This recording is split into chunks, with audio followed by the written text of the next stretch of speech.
Investor Creator teaches both seasoned and new investors how to buy the right houses at the right price anytime you want. This podcast is about answering one question: how can you build a sustainable 6 or 7 figure investing business that changes your life without sacrificing your freedom? If you want to know the answer, you're in the right place. All of this information is 100% free, so please subscribe to and review our podcast.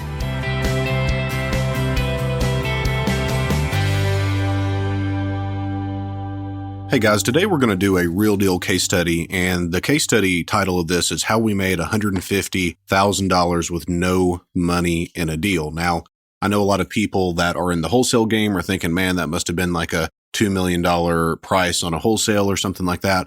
No, I mean, this was on a $180,000 sales price, and what we're going to do is go through the deal. Now, the first thing that I want to kind of submit to you is that deal structure can make or break a deal.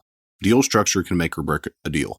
So everyone is aware that deal structure in part is like swing the cash hammer, 70% minus repairs of ARV and all of that game. Okay. And that's like maybe 10% of it. So like if that's all you know, there's this whole other world of creative finance where we can take like basically a nothing deal and turn it into something. So the most ridiculous example of that is, can we pay $1 million for a house worth $250,000?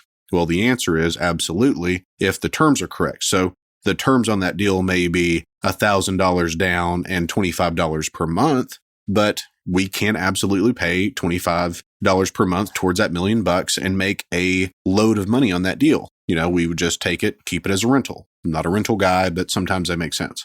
So in that case, yes, we can absolutely overpay, quote unquote, for a deal if the terms are correct. So deal structure is a very, very important part of what we do and what you are going to be doing if you decide to go and invest. So let's just kind of go over this deal.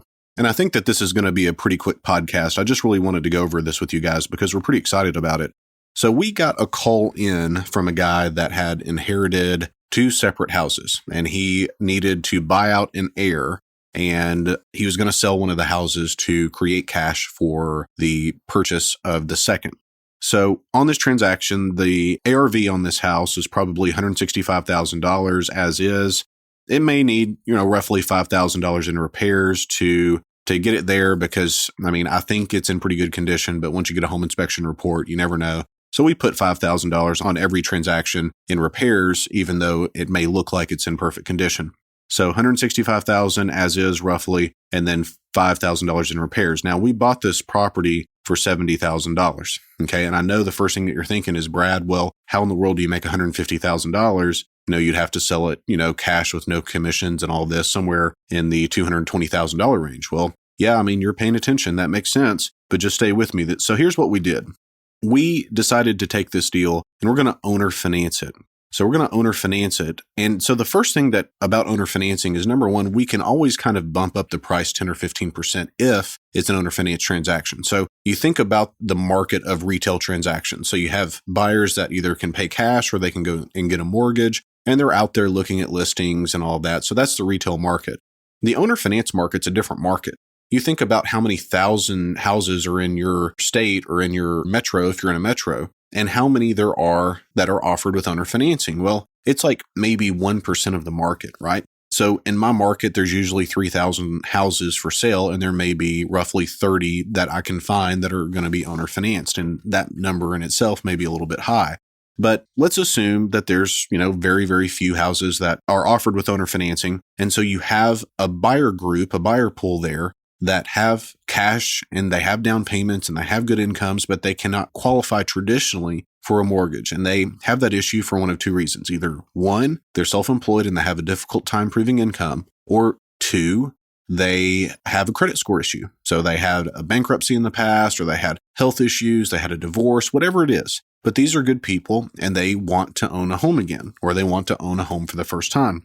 So we can bump up the price a bit with owner financing. So we're going to sell this house for $180,000.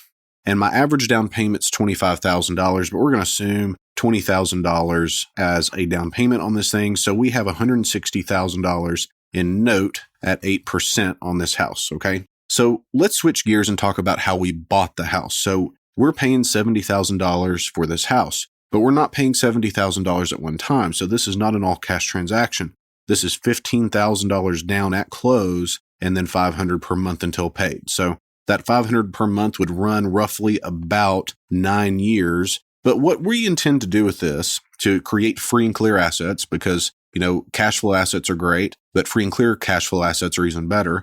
So we're going to take this $160,000 note at 8%, which is going to throw off a payment, and we're going to divert the cash flow that we would usually get and just pay off the underlying. We're just going to pay it off. So this $70,000 would be eradicated in roughly 5 years. So let's fast forward 5 years.